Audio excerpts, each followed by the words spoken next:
family is daily Vikings entertainment. We just want the Vikings to win a Super Bowl before we die. I will ride with this group. Seriously, man. Please. And away we go.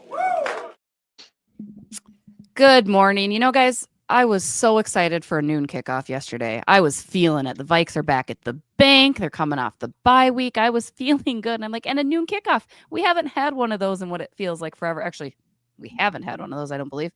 One. And then I was let down. One. We had the one. Yeah.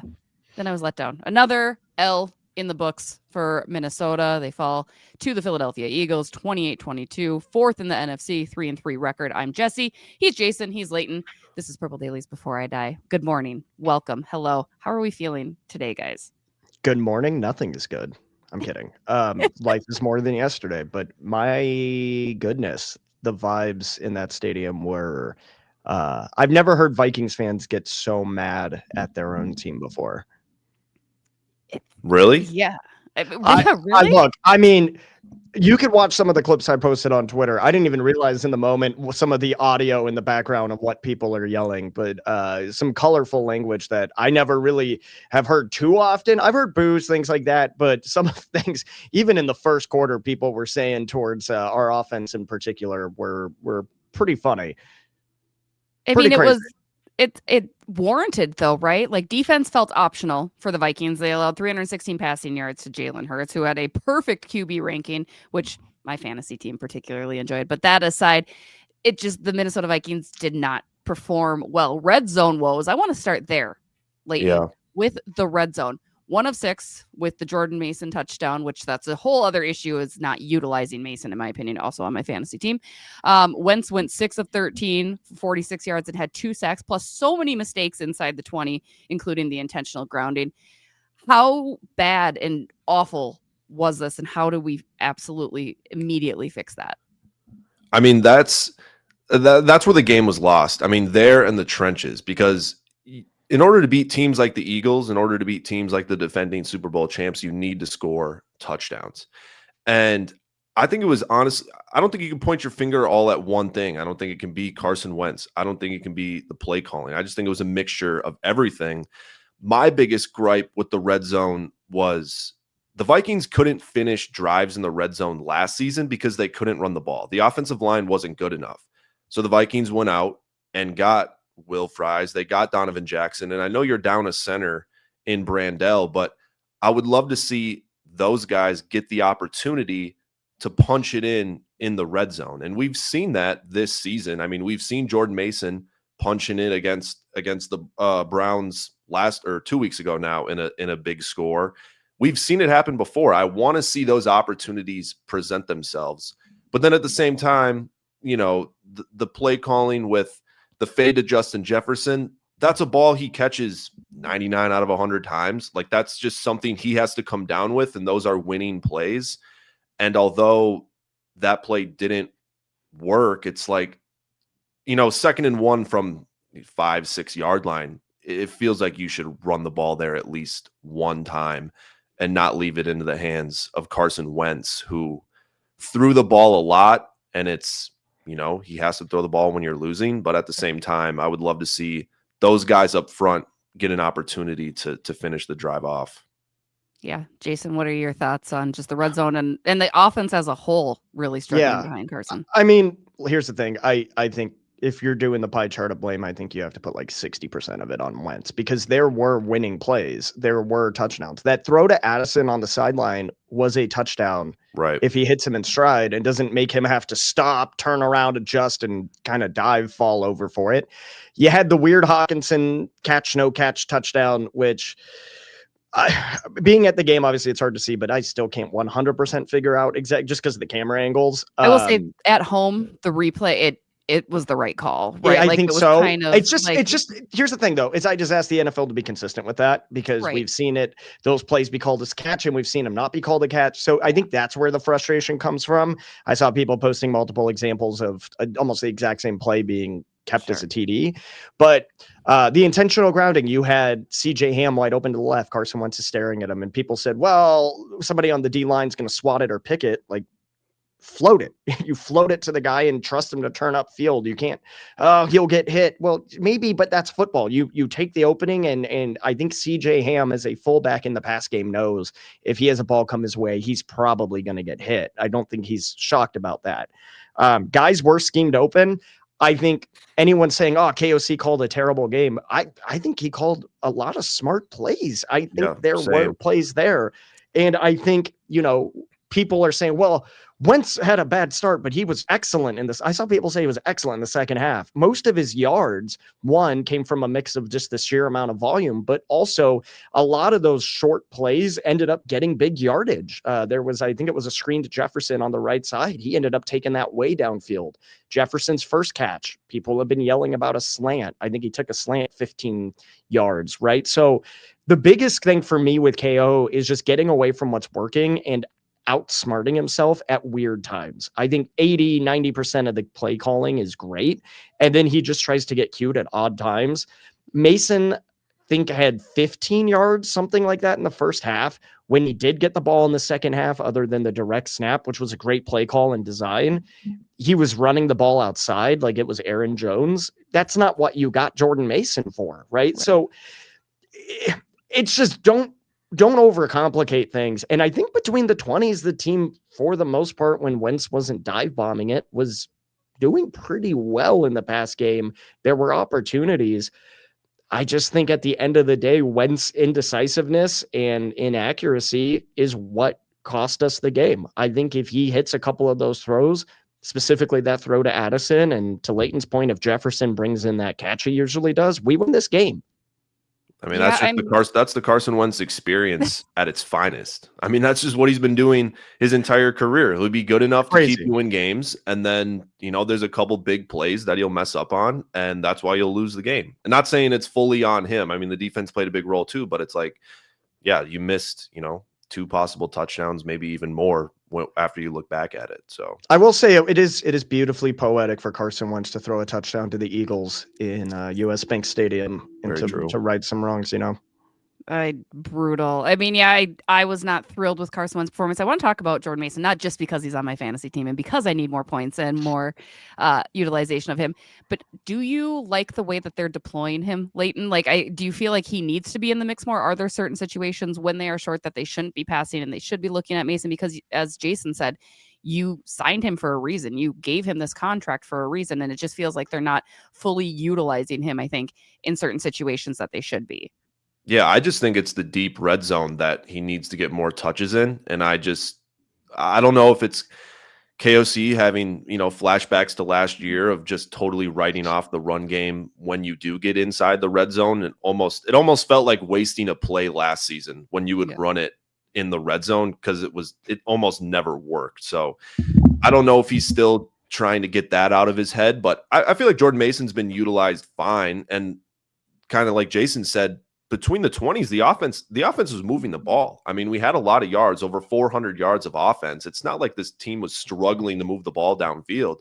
It was 6 red zone trips and 5 field goals. And you're not going to win a lot of games in the NFL, especially against good teams, when you can't punch it into the end zone, when you have a lot of opportunities to do so. And, Will the Thrill even made that field goal that saved a completely disastrous red zone trip when Jason's got the card right there. When the ball went completely, I think Wentz got to catch that snap, but still when that ball goes 30 yards behind the line of scrimmage. Yeah. I forgot about that snap. There were so many things I was trying to from my brain yesterday, and that was towards the top. But no, I mean, I would say I think that you can utilize him more. I know KOC's pass heavy, but I don't think it's necessarily so much volume. I think in the first half, 15 yards is like crazy. I think and kind of tying it to the Vikings defense, they clearly, for better or worse, and what did everyone say the Vikings would have to do to win this game? Stop Saquon Barkley. And what did they do yesterday? Right? It was, hey, the Eagles passing game hasn't been working. I'd rather take my shot having to go against them than let Saquon run all over us. So you're stopping Saquon and you have an opportunity. You already won the time of possession battle, but now you have a chance to, with the run game, do so even more if you can get it working. I think that there was probably some more utilization you could have used, but it's also, again, run him up the middle. Don't try to do these outside runs. He had a couple where he got stopped for no gain or dragged down behind the line of scrimmage because he's not. I love Jordan Mason. He's not a finesse back. He's not a guy who's going to hit that outside corner with a massive burst. He's more of a power back, which is why you signed him to go with Aaron Jones. I think. But when you see Jalen Carter lined up against Blake Brandel at center, I would be very hesitant to run the ball just right down the middle. Yeah. But I also think you're going to deal with issues with their edge group as well and their corners and safeties coming down. I don't think that it's a speed game at that point. And you just got to trust that. I don't think there's like an easy, perfect answer, but I do think that your odds are still higher given what his strengths are. But you totally made me lose my train of thought, Leighton. Look at you. But that is a fair point. But I do think at the same time, it's what his strength is. You have to play to his strengths because he's not going to have that outside burst. I mean, you talk about also defensively, the Minnesota Vikings just not up to par. Jalen Hurts finding the guy Devonta Smith, A.J. Brown. Isaiah Rodgers, a player that we had crowned this prince, right? We were very excited about the way he plays. The Eagles remembered, you know what? Rodgers isn't so great one-on-one, and they exploited the hell out of that. What did you guys feel for poor Isaiah, who I'm sure wanted this game extra bad, but just the matchup with Smith not there? Yeah. I watched that touchdown back, the 72-yarder, whatever it was. I don't know why he ever flipped his hips when he had Harrison Smith running underneath and let Devonta Smith just run right by him. It was a mixture of both. Isaiah Rodgers can't cover anyone, and it's almost impossible to cover anyone for 5+ seconds when the defensive line can't get home at all. I mean, Jalen Hurts was standing back there, clean pockets all day. And when you're trying to cover two of the most dynamic wide receivers in the NFL, it's going to be difficult no matter what. And then when there's clean pockets and Jalen Hurts can extend plays and he can look downfield without anyone tracking him down outside the pocket, it becomes really easy. But yeah, Isaiah Rodgers had a couple, unfortunate, he tried to bite on it, and I don't know why he did, and the receiver ran right past him, and maybe that's a testament to the Eagles knowing his tendencies and knowing what he likes to get into, and that definitely could have played a factor into that for sure. Yeah. I think on that specific play, I think it was Metellus, if I'm thinking of the same play that had the inside. But whoever that was it was the first one. I'm talking about the one to Devonta Smith that was like, yeah. Oh, got it. Yeah. Sorry, my bomb. bad. I'm thinking of the sorry. But yes, I think he on both of them though, he had safety help and he bit. And I think that's an issue where, again, it's probably part of the scheme is that we haven't seen the Vikings sell out against the run quite as much as they did yesterday, because I think, again, they knew they had to because Barkley is Saquon Barkley, right? I don't think it takes away from what he had done up to this point. I think, if anything, the conversation could be had about the quarterback competition that the defense was going against, because everybody was saying online, hey, everyone thought that this Vikings DB group was going to be really bad, and look at all these PFF numbers across the board for all of them and how they're stacking up against other defensive back units. When you're playing Michael Penix, when you're playing Gabriel, right, Caleb Williams is probably up to this point, other than Aaron Rodgers, because Aaron Rodgers is still somehow doing pretty well, but the strongest out of those young quarterbacks we played. You're not going to have to show a whole lot to be able to, confuse them or have good grades. But yeah, I'm not going to take away from what he's done so far this season. I think that part of it was schematic. And again, to your point, Leighton, he bit when he shouldn't have bit. But I will say one thing. I'm not sure if you guys saw, Isaiah did get some DMs last night from somebody claiming to be a Vikings fan that are just absolutely inexcusable. Nothing is that serious. Obviously, we work in football media and we talk about this team. We love this team, but nothing is worth going and saying the types of things that people were saying to him in his DMs. Absolutely inexcusable. There's no place for that. Yeah, no, for sure. The day moves on. Your team loses, it was and wild. The day goes on. It's still exactly nice right. to go outside and touch some grass. Like, for real. I just think that drives me nuts. So I want to circle. Jalen Hurts, Quick nugget here. Jalen Hurts completed all 5 of his passes that had 20+ air yards for 215 yards and 3 touchdowns. It kind of felt like the Vikings were going to say, if the Eagles are going to win this game, Jalen Hurts is going to beat us in the passing game. And exactly. I think that's what it was. And to their credit, to this point, like, what were we talking about a few days ago with the Eagles? Oh, A.J. Brown's so sick of not getting targets and the passing game not working. He's probably going to demand a trade. And there were rumors this week about him going to the Pats, right? Everything in the world told you their passing game isn't working, sell out against Saquon, and they did. But again, I think it's the Eagles. They're the defending champs. Some way, somehow, especially in a key get-right game, they were going to have one phase of the offense working well at least. Your offense at the end of the day has to know, hey, we're playing a really elite offensive group. We're going to have to keep up. And I think that is why I weigh the offensive issues a lot heavier than the defensive issues in this game. Yeah, I want to circle back on the KOC play calling because I'm on the side of I didn't love it. And I know you guys kind of said you disagree with that. So Jason, let's start with you. What kind of has you continuing to believe, in KOC still, I'm not saying like, oh, get rid of him, he's on the hot seat and blah, blah, blah. I'm not to that extreme, but it's another game, another week where I'm like, what are we doing here? Like some of the play calling and the management, I have to question continuously. And I don't think I've done that. I don't think last season I was having these questions, and this year in particular, and it could be the outcome, right? It's the way that the Minnesota Vikings end up performing at the end of the day. If these were all W's, you're not making, any you're not questioning anything. But what has you kind of saying, no, I think KOC did a nice job? I mean, I understand why people are frustrated because in the moments, like, where do you automatically start paying attention to play calling the most? In the red zone, right? Yeah. Where you should be expected to score and where everybody's contained within a small area of the field and you can see everything. In those areas, I think KO tends to, again, overthink it or try to have these predetermined ideas of what he wants to do, even if it doesn't make sense in the flow of the game. And I think he's stubborn in those areas sometimes.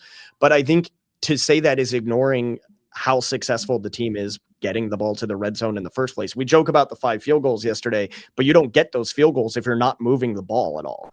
And it goes back to the game against Detroit last year for the number 1 seed.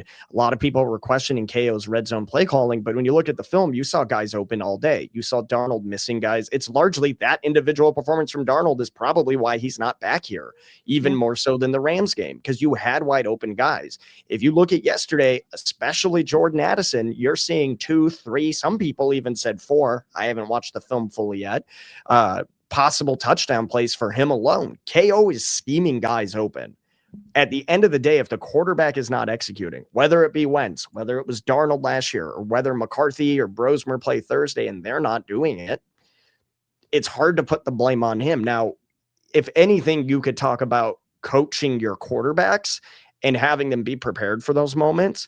I know in the press conference last week, one thing KO said that like shocked me in a way where I was like, that's not good, was he was talking about with McCarthy specifically. Last week, the bye week was the first time he's ever done one-on-one coaching with him. And that makes me question whether it's him, whether it's Wentz, who's only been here a few weeks in the grand scheme of things. How much time is he working specifically on decision-making and process with his quarterbacks one-on-one outside of practice or the film room? I think that's where the opportunities come, maybe as a coach, rather than the plays he's calling. Leighton, what do you think? Yeah, I mean, I agree for the most part. I mean, he was scheming guys open, and it definitely comes down to, it gets to a point in football where it honestly doesn't matter what play call you call, as long as you have the players to execute it, it technically should work. And I feel like KO does a great job putting guys in position to succeed, and it just comes down to execution.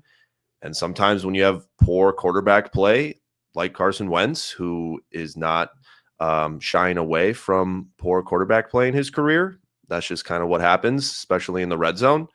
But yeah, I agree for the most part. It just, the thing when I left the game, Sam Darnold needed those turnovers last year in order to win these games that the Vikings were winning. It was that one turnover, that one, we get the ball in the deep red zone automatically because of a fumble, because of an interception return. Maybe it's a pick six, a fumble, something, a long kick return. It felt like we were just waiting for that one play to happen where the momentum would completely swing to the Vikings' favor, and then it would be up to the defense to get a stop or the offense to punch it in. It just, when you lose the turnover battle, KOC has an excellent record when he wins the turnover battle.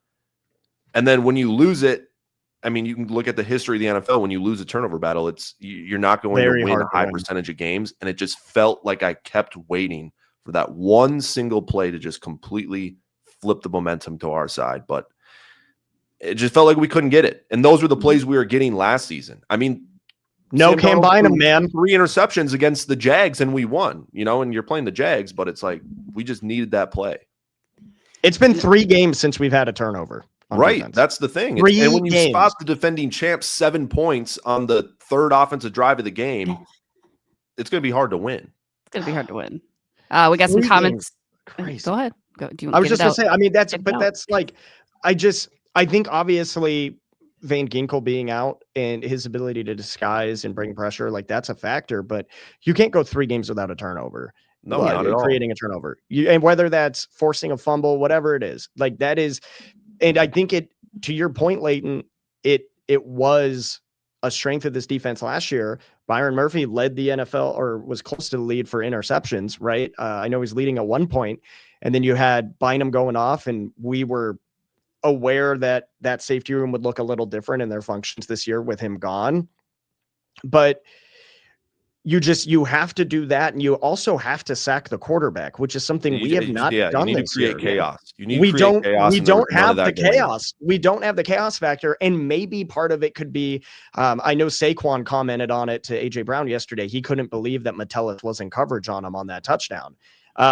Maybe it's because Metellus is being neutralized and having to play more in coverage than playing disguise. Maybe that's because you don't have somebody as strong as Bynum out there with him. Maybe it's because with Gink out, whatever it is, that he's having to do certain things, but you're losing. I love that you use it toward chaos. That's something we heard all last year, and we don't have it right now. I just think you get away with coverage stuff like that when you're able to pressure the quarterback and force him into making a difficult throw. But then when he's able to sit back there and, Josh Metellus is on AJ Brown and I have a clean pocket that I've been sitting in for 4 seconds, this is a layup. That's the thing that you lose. And the thing is like Brian Flores' defense, and people were telling me, it's awful because I mentioned, I think it was a 3rd down AJ Brown converted in the middle of the field. And it just looked like every time we play the Lions and we have them on 3rd and long and Amon-Ra St. Brown picks up in the middle of the field. No one's near him. Yes, that's a problem. But at the same time, it's part of Brian Flores' defense that you're counting on your pressure getting home. Right. And it's just, if it doesn't work. No. All right, boys, we got some comments from YouTube here, which will dive into some of these, this discussion even more. T-Bone Alex says, we punted only 1 time and still didn't win. With a good QB, we win this game 10 times out of 10. Even today, it took several unlikely events and a couple bad breaks to cause a loss. This team is fine. So my question to you, Leighton, will start. Good take or bad take? At 3-3, the Vikings are fine. I think the fine is when you and your girlfriend get in an argument and then she says, yeah, I'm fine. I love dropping that. Nothing but it's like dropping a K. It's like dropping a K in a text. Like, I'm mad, but I'm fine. When my wife ends a text with a period, I'm like, I'm cooked. Mm-hmm. I'm in trouble. Yeah. I'm fine. So we all know you're not fine. Yeah, I mean, good quarterback play, you win the game, but you can say that for probably 16 other NFL teams as well. If the Browns have good quarterback play, they're probably winning a lot more games than they are right now too. I think we could have left that game feeling a lot worse about how the Vikings played. I think the frustrating thing is that the Vikings were in it the entire time. And it felt so close. I mean, it was a winnable game. It just felt so close that we were going to do it. And it felt like we were going to do it. It was just, a couple key plays swung their way and we made some bad decisions and mistakes. And I think it's frustrating because this is what we expect from this team. We expect to hang with the best teams in the NFC. We expect to hang with the best teams in the NFL. It's just a matter of if we're going to make a few of those winning plays, and they just didn't happen yesterday. So, yeah, I feel fine. I mean, the offense had their strong points. Jordan Addison was getting the ball. Justin Jefferson was getting the ball, and that's going to consistently happen. And now you're going up against a Chargers team on Thursday that can't stop the ball for anything. So, as much as the loss stunk, the win was right there. And the Vikings definitely could have and should have taken advantage of that. You okay with being just fine, Jason, at this point?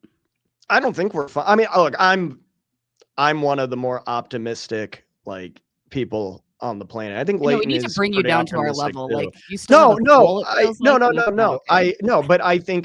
I don't think the team is fine because I'd almost feel better in a world where we had answers about the quarterback position and they were all bad, because then go trade for somebody, go do something, bring Kirk back, whatever. Just if we just have competent I'd feel confident that if you just had competent quarterback play, you'd be fine, right? I don't think that's the issue because, again, you're not creating turnovers on defense. This team depends on that. You're not sacking the quarterback. This team depends on that. Systemically, repeated failures going back not just this season, but to last season and beyond in the red zone. You're not utilizing players in many ways up to their potential. I don't know why CJ Ham is on the field other than pass block. And I think everyone knows he is, but I haven't seen him get involved at all, even when he's open. You have systemic issues, which bad luck, whatever you want to call it, with injuries this year, right? It's not just one thing. It's a lot of things stacking up, and those things can change. This team has the talent to get right and to win any game. As opposed to Leighton, I know the game was close yesterday. Even at the end, to me, it didn't feel like it. I felt like it wasn't close. You have issues with clock management, right? So these are all systemic things where I'm like, we're not fine unless all of this changes. I think the team could do it. I think that they could get right on track. We look at 2023, the team started 1-4, had an insane amount of penalties and turnovers, won 5 straight before Kirk got hurt, and then still ended up in the playoff race until week 18, right? Things can change. I just think there's a lot more to address than hey, 1 or 2 things, we totally are okay, because it's not just in the scope of yesterday's game. It's what has this team shown us throughout the season, and there's some inconsistencies that need to be fixed. All right, final comment. Except Will Reichard. Except Will. He's safe. That's fair. He can be our little safety blanket. Final comment from YouTube. Dan Ellis 2000 says, play calling was horrible, but it goes back to Kwesi and poor drafts and not signing a backup QB and center earlier. Leighton, you're already feeling like this is going to be a bad one. My question, what's your bigger current gripe between the two? The backup QB or the center position? I mean, the quarterback for sure. I mean, it's the guy who, I guess technically the center touches the ball every play too, but the quarterback is the one, distributing to everybody on the offense. So it's the most important position in sports. And there's a reason that good teams in the NFL usually have good quarterbacks, and bad teams in the NFL usually are trying to find a good quarterback. So I don't know if it's much. I guess you could have, signed a better backup quarterback than Sam Howell, or I guess not. He kept Danny Dimes. Maybe Sam that would Howell. have been the answer. And you offered tried. Darnold you offered Darnold a contract. You offered Daniel Jones a contract. They would just rather play elsewhere, and I don't blame them. You don't want a 10th overall pick breathing down your neck, just waiting for you to mess up. And I mean, that's just the way the NFL is. And Daniel Jones left because he knew he had a better chance to start in Indianapolis than he did Minnesota. And I don't blame him at all. I mean, he took less money to go to the Colts than which he would have made with the Vikings. And you could have signed a better quarterback right away, but obviously they saw something in Sam Howell that they liked, and then it didn't play out. And they had the right track of thought to get to replace him before the season started. So I mean, better quarterback play. It's easy to say we need it, but it's harder to actually go and find it. Yeah. Jay? I think with the quarterback position, KO had to do the impossible, which was find a guy who could win you games and also be a good mentor and have that experience. Carson Wentz, the reason he identified him even earlier in the offseason, which according to him, he's had conversations with Reed and McVay even before free agency, is because he was in McVay's offense and knew it. I'm guessing that was a big part of it. He's familiar with a similar offensive scheme. It would be a relatively easy transition. I would have liked a guy like Minshew. Minshew was my preference, but I don't know if Gardner Minshew is necessarily a mentor figure. Joe Flacco, everyone's saying I told you, if your takeaway from Thursday night was we should have signed Rodgers, low level surface level take. We should have signed Joe Flacco, to be honest. Both Super Bowl winning quarterbacks, just saying. But the center thing drives me crazy. That is that is the one thing I've seen people say, oh, well, we should have drafted another good center. We should have signed another good center. Well, how do you want this team to allocate resources? All right, we're signing one of the top 2 available centers in free agency, but we're going to bet that he gets hurt even though we're signing him. So we're also going to pay a good amount of money for another really good quality center, or we're going to sign this center in free agency and then we're going to go use a high draft pick on another center. Like, people would have gotten mad at Kwesi. People would have gotten mad at Kwesi for that, for not misusing. Oh, why'd you waste a pick on a guy who's not going to play? Yeah. Damned if you do, damned if you don't. Fans just love to point out hindsight, obvious takes that are always 2020 when things happen. Oh, we should have spent $10 million on a third string center because we know we're going to be needing him in week 7 of the season. Bro, the Daniel Jones I knew one it. kills I me. just The knew it. Daniel Jones one kills me the most because we had no way of proving that he would have done what he's doing right now. Yeah. Like, he was that's former scout team safety Daniel Jones of the New York Giants. Like, people are forgetting how he ended up in Minnesota in the middle of a season, was on the practice squad. I think he was only active. And even then, I think he was the emergency QB3. So not really active for the playoff game. Right. You can't, the Darnold thing, you made the right decision in the moment. Like, we can't just keep moving the goalposts. We shouldn't have traded Herschel Walker while we're at it, or traded for Herschel Walker while we're at it.